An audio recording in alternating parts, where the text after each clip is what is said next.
Serengeti popular आहे, the great migration जसं मी म्हणालो. Correct. त्याचं दुसरं पॉप्युलॅरिटी आहे की मसाई मारा आणि सेरेंगेटी हे बॉर्डर शेअर करतात. मसाई मारा म्हणजे केनियामधलं. केनियामधलं मसाई. ओके. तर Masai Mara is a very small part. इंडियामध्ये जंगलाच्या बाहेरच्या जागेला बफर झोन म्हणतात, तिकडे एक्सटेन्शन म्हणतात. तर Masai Mara is only 10% extension of Serengeti national park. Serengeti जो आहे हा वास्ट प्लेन्स आहेत, त्याच्यामुळे, आणि हा savanna area, these are not forest, हा सवान्ना म्हणतात, ग्रासलँड ज्याला Grassland म्हणतो, area. जे गुडघ्यापर्यंत साधारणतः ग्रास वाढतं.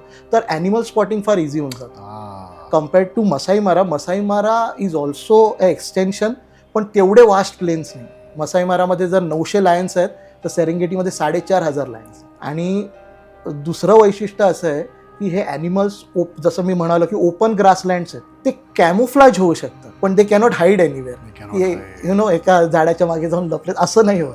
कॅमोफ्लाज होतात कारण त्यांचा रंग आणि ग्रासचा रंग सिमिलर होतो, तर होऊ शकतात, पण otherwise spotting of animals is really good. हे मला माहित नव्हतं, म्हणजे मसाई मारा आणि सेरेंगेटीमध्ये हा फरक आहे. एवढा चान्स चांगला आहे लायन बघायचा, तर सगळ्यांनी सेरेंगेटीला येणं खूप गरजेचं आहे.